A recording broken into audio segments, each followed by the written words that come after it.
Tayong lahat ay nagkatipon sa ngalan ng Ama at ng Anak at ng Espiritu Santo. Amen. Ang pagpapala ng ating Panginoong Hesukristo, ang pag-ibig ng Diyos Ama, at ang pakikipagkaisa ng Espiritu Santo naway sumainyong lahat. At sumainyo rin. Magandang umaga mga kapatid. Magandang umaga din po, Father. Itong misang ito, ialay natin sa Panginoon sa pasasalamat sa Kanya sa panibagong araw na binigyan tayo, sa bagong buhay na meron tayo ngayong araw na ito. At lalong-lalo na, ipagdasal natin ang ating mga may sakit na mga kapatid, lalong-lalo na ang nasa ospital ngayon, na sa pamamagitan ni Padre Pio, sana sila ay pagalingin at ang ating lahat ng mga intensyon sa misang ito. At ngayon, mga kapatid, ating alalahanin ang ating mga pagkukulang, ang ating pagkakamali. Tayo humingi ng kapatawaran sa ating Panginoon. Tayong lahat, inaamin ko Sa makapangyarihang Diyos at sa inyo, mga kapatid, na lubha akong nagkasala sa isip, sa salita at sa gawa, at sa aking pagkukulang. Kaya isinasamo ko sa mahal na Birheng Maria, sa lahat ng mga anghel at mga banal, at sa inyo mga kapatid, na ako'y ipanalangin sa Panginoong ating Diyos. kaawaan tayo na makapangyarihang Diyos, patawarin tayo sa ating mga kasalanan, at patubayan tayo sa buhay na walang hanggan. Amen. Panginoon, kaawaan mo kami. Panginoon, kaawaan mo kami. Kristo, kaawaan mo kami. Kristo, kaawaan mo kami. Panginoon, kaawaan mo kami. Panginoon, kaawaan mo kami.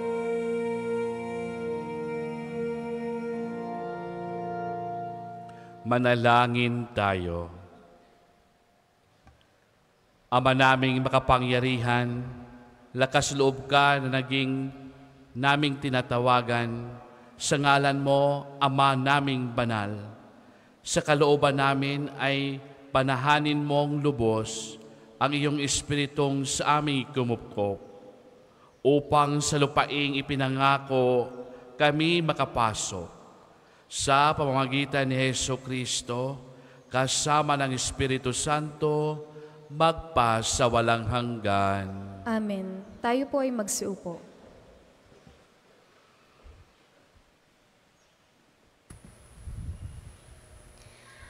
Pagbasa mula sa aklat ni Propeta Ezekiel. Sinabi sa akin ng Panginoon, ano ba ang ibig ninyong sabihin sa kasabihan ninyong, ang ama ang kumakain ng maasim na ubas, ngunit ang anak ang nangingilo? Buhay ako, sabi ng Panginoon. Hindi ninyo magagamit ngayon ang kasabihang ito sa Israel. Akin ang buhay ng lahat ng tao, maging sa ama o sa anak, at ang kaluluwang magkasala ay mamamatay. Halimbawa na may isang taong masunurin sa kautusan, tapat at lumalakad sa katuwiran. Hindi siya nakikisalo sa handog na inihain sa mga burol. Hindi sumasamba sa mga Diyos-Diyosa ng Israel. Hindi siya nangangalunya ni sumisiping sa babaeng pinapanahon. Hindi siya nandadaya ng kapwa o nagnanakaw. Ibinabalik niya agad sa may-ari ang sangla ng nangungutang sa kanya. Marunong siyang tumulong sa nangangailangan. Hindi siya nagpapatubo sa pagpapahiram ng pera. Siya ay makatarungan. Sinusunod niya ang aking mga utos at mga tuntunin. Ang ganitong tao ay matuwid at mabubuhay siya. Sakaling magkaanak siya ng magnanakaw, mamamatay tao, at nagpapatubo, palagay ba ninyo'y mabubuhay ang anak na ito? Hindi. Tiyak na mamamatay siya dahil sa mga kasuklam-suklam niyang gawain. Kung magkagayon, walang ibang dapat sisihin kundi siya. Kaya nga, bawat isa sa inyo ay hahatulan ko ayon sa kanyang ginawa. Magsisi nga kayo't tumalikod sa inyong kasamaan bago bumagsak sa inyo ang parusa. Lumayo kayo sa inyong kasamaan at magbagong buhay, pagkat di kayo dapat mamatay, mga Israelita. Hindi ko gustong mamatay ang sino man, kaya magpakabuti na kayo upang mabuhay. Ang salita ng Diyos. Salamat sa Diyos. Ang tugon po sa Salmo. Diyos ko, sa aking likhain, tapat na puso't loobin. Diyos ko, sa aking likhain, tapat na puso't loobin. Isang pusong tapat sa aking likhain. Bigyan mo, O Diyos, ng bagong damdamin. Sa iyong harapay, huwag akong alisin. Ang Espiritu mo ang papaghariin. Diyos ko, sa aking likhain, tapat na puso't loobin. Ang galak na dulot ng iyong pagliligtas, ibalik at ako ay gawin mong tapat. Kung magkagayon na, aking tuturuan, sa iyo lumapit ang makasalanan. Diyos ko, sa aking likhain, tapat na puso't loobin. Hindi mo nanais ang mga panghandog, sa haing sinunog, di ka nalulugod. Ang handog ko, O Diyos, na karapat-dapat, ay ang pakumbabad, pusong mapagtapat. Diyos ko, sa aking likhain, tapat na puso't loobin. Magsitayo po ang lahat.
Sumainyo ang Panginoon.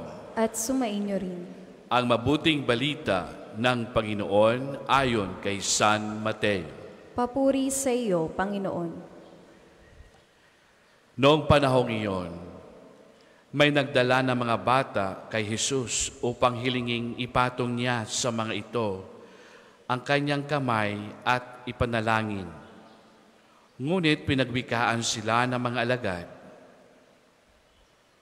Datapwat sinabi ni Jesus, hayaan ninyong lumapit sa akin ang mga bata.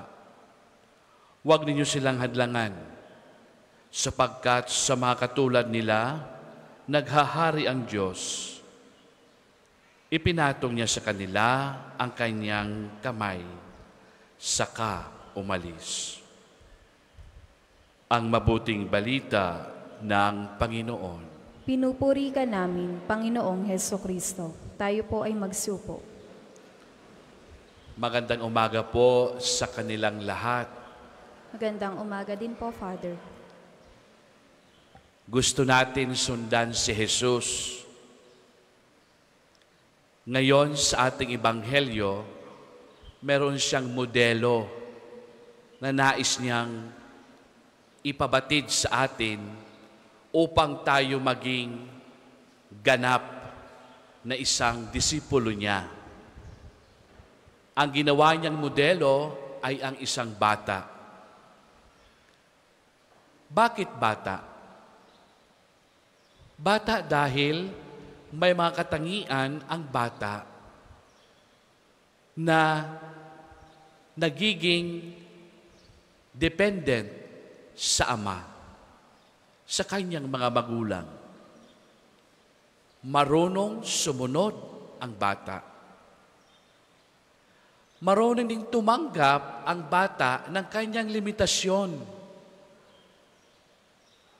At dahil dito, itong mga katangian ito ng isang bata ay dapat rin ang sumusunod kay Jesus meron ding ganitong pang-uugali sa kanyang sarili. Dahil ito ang kaganapan kapag tayo ay totoo na sumusunod kay Kristo. Ngunit, sa bandang iba naman na ating tinitingnan ang ating sarili, we have a lot of tendencies to be proud. We don't know sometimes how to listen. Hindi tayo marunong minsan makinig. Tayo'y nakakatanda. Meron tayong sariling opinion na in-insist.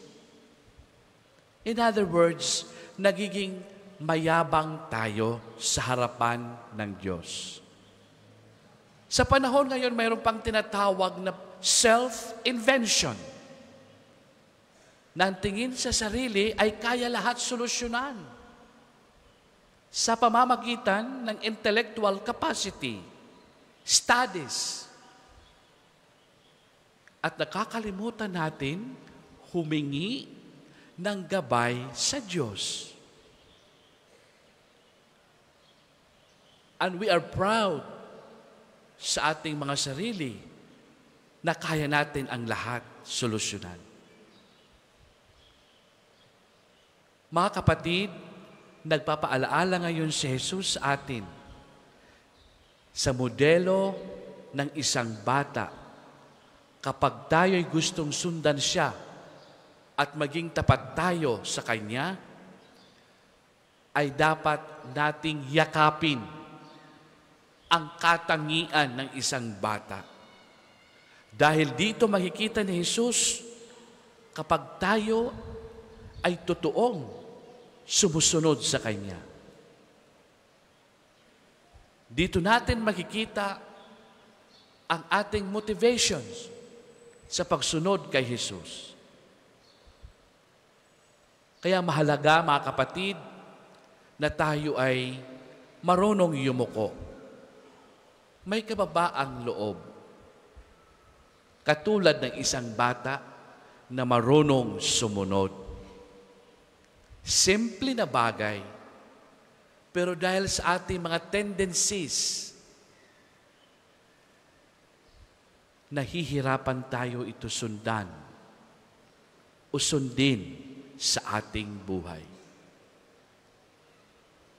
Ngayong misang ito, ipanalangin natin sa Panginoon na bigyan tayo ng kababaang loob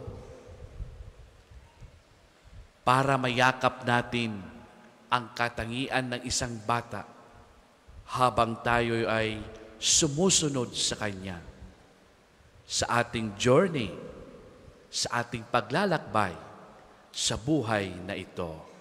Amen. Para po sa mga maghahandog ng sobre, pakihulog na lamang po sa buslo.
Magsitayo po ang lahat.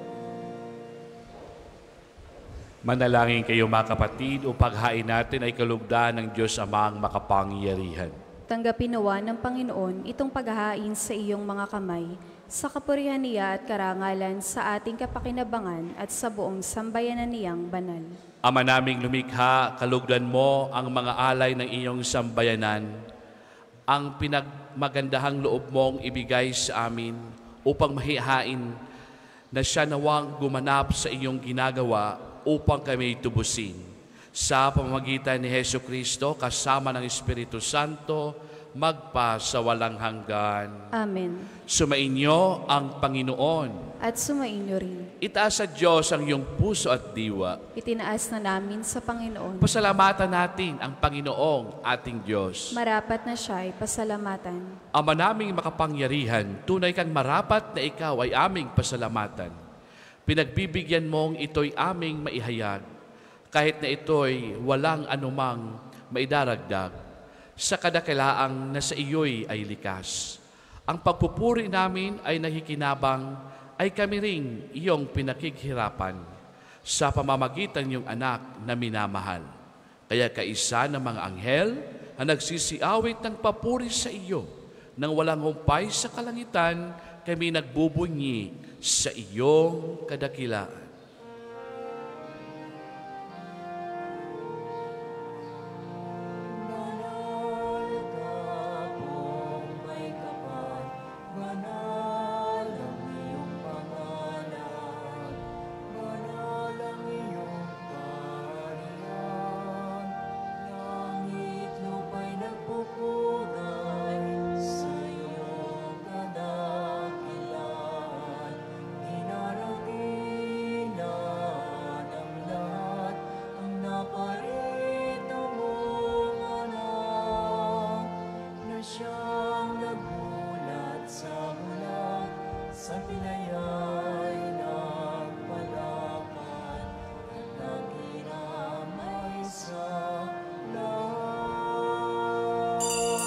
Kung hindi po kayang lumuhod, ay manatili pong nakatayo ng may paggalang.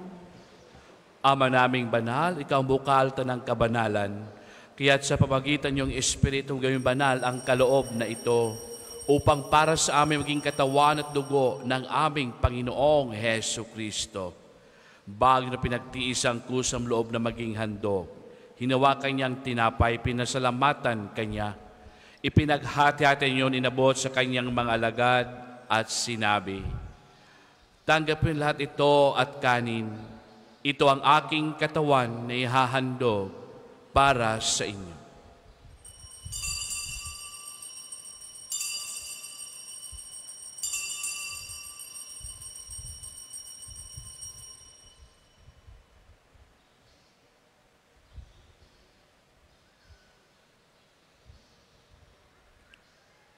Yun din naman nung matapos ang hapunan, hinawakan niya ang kalis, muli kanyang pinasalamatan. Inabot niya ang kalis sa kanyang mga alagad at sinabi, tanggapin lahat ito at inumin. Ito ang kalis ng aking dugo ng bago't walang hanggang tipan. Ang aking dugo na ibubuhos para sa inyo at para sa lahat, sa ikapagpapatawad ng mga kasalanan. Gawin niyo ito sa pag-alaala sa akin.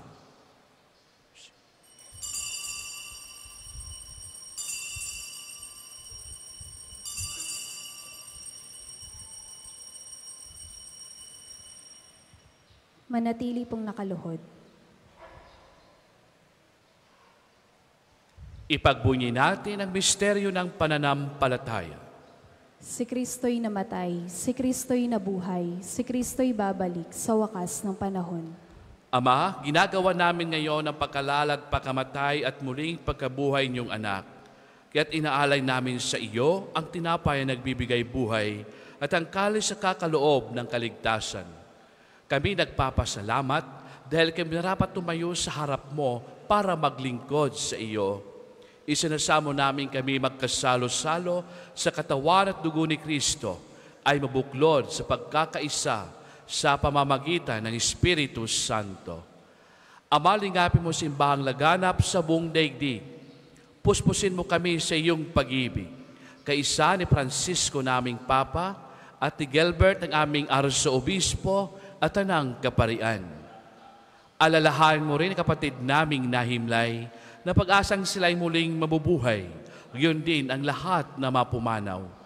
Kaawaan mo sila't patuloyin sa iyong kaliwanagan. Kaawaan mo pangindapatin kaming lahat na magkasalo sa iyong buhay na walang wakas.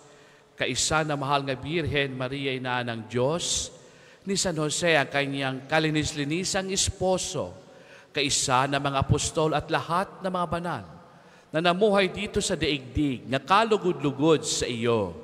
May pagdiwang nawa namin na pagpupuri sa ikararangal mo sa pamamagitan ng anak na aming Panginoong Heso Kristo.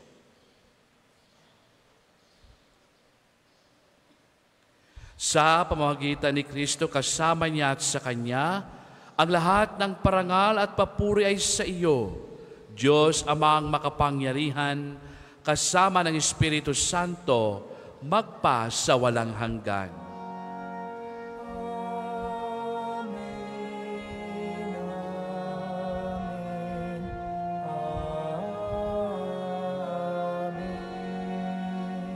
Magsitayo po ang lahat. Sa tagubilin na gagaling na utos at turo ni Jesus na Panginoong nating Diyos, ipahayag natin ng lakas loob.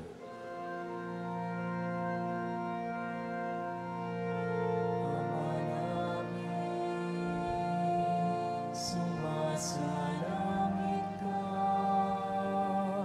sambahin ang ngalan mo, mapasamin ang kaharian mo, sundin ang loob mo, dito sa lupa para nang sa langit.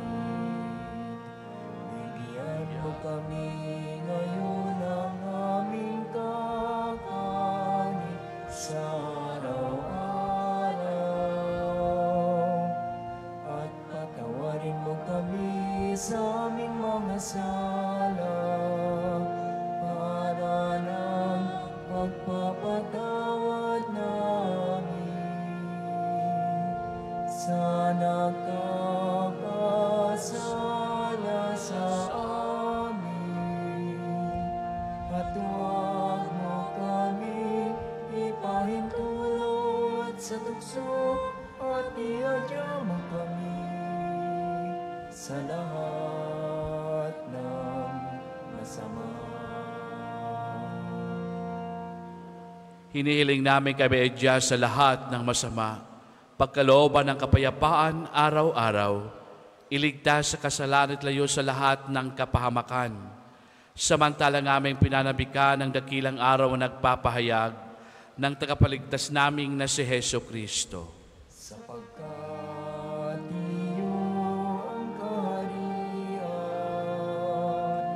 at ang kapangyarihan at ang kapurihan magpakailanman. Amen. Panginoong Jesucristo, sinabi mo sa iyong mga apostol, kapayapaan ang iniiwan ko sa inyo, ang aking kapayapaan ang ibinibigay ko sa inyo. Tunghayan mo ang aming pananampalataya at huwag aming pagkakasal. Pagkalooban mo kami ng kapayapaan at pagkakaisa ayon sa iyong kalooban. Kasama ng Espiritu Santo, magpa sa walang hanggan. Amen. Ang kapayapaan ng Panginoon ay laging sumainyong lahat. At sumainyo rin. At ngayon mga kapatid, bibigayan kayo ng kapayapaan sa isa't isa. Peace be with you.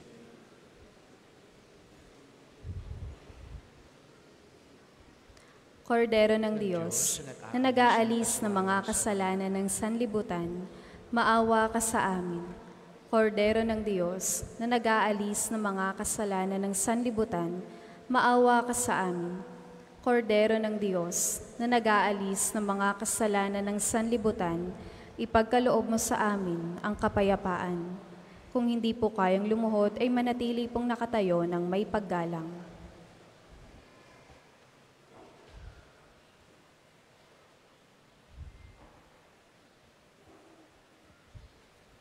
Ito ang kordero ng Diyos, ito nag-aalis ng kasalanan ng sanlibutan, mapalad ang mga inanyahan sa kanyang piging.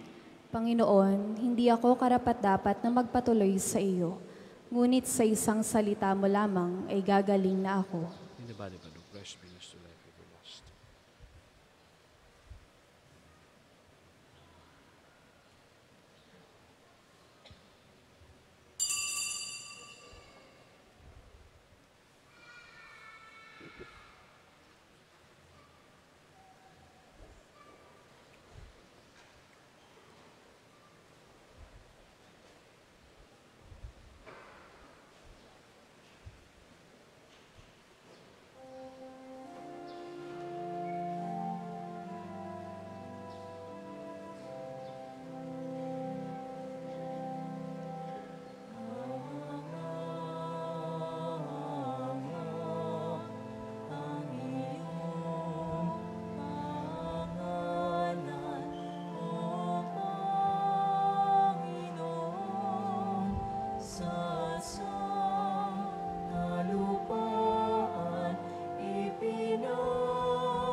Ang second collection po ay para sa patuloy na pagpapaunlad ng parokya at pambansang dambana ni Santo Padre Pio at para sa mga pangangailangan ng matatanda at may sakit na mga pari ng Archdiocese ng Lipa.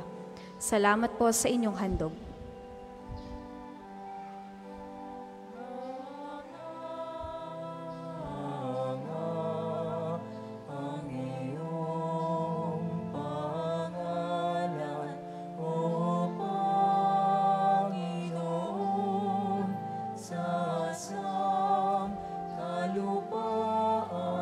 Ipinangbunyi mo ang iyong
Tayo po ay magsitayo.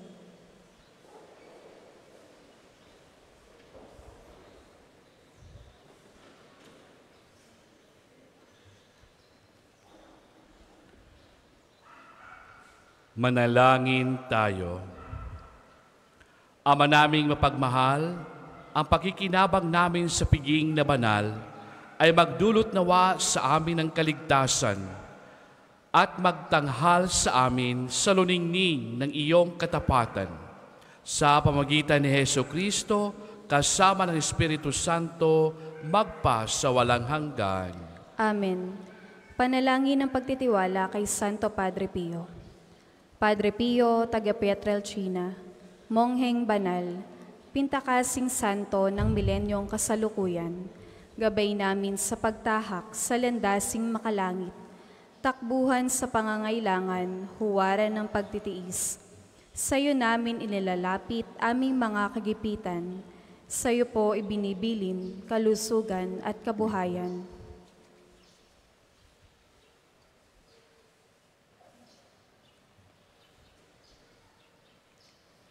Di man karapat-dapat, kami po ay pagbigyan, bendisyonan at basbasan, maging ganap sa buhay. Lumayo nawa kami, umiwas sa kasalanan, lumapit lagi sa Diyos, maging matatag at matibay. Sa mabuting balita ng pagliligtas, turuan mo kami nawa. Sa tuwin ay makinig, magnilay at sumampalataya. Amin pong pakiusap itong mga kahilingan. Puso ay nagsisisi, nagtitikang taimtiman, di na muling magkasala, sunod lagi sa Diyos Amang, kaisa ng Espiritu, at ni Jesus na tagapamagitan. Amen. Ang lahat po ay magsuupo para sa ilang patalastas. Una, sa inyong pagdalaw sa pambansang dambana, mangyaring pakaingatan ng inyong mga personal na gamit. Hangad namin ang isang matiwasay at maayos na pagbisita sa National Shrine. Ikalawa, sa pagnanais nating palawakin ang dokumentasyon at datos ng mga pilgrims and devotees na bumibisita sa pambansang dambana, kami po ay nag-aanyaya sa inyong lahat na makilahok sa ginagawang pagkalap ng impormasyon na makakatulong sa pagpapaunlad ng ating turismong pangsimbahan.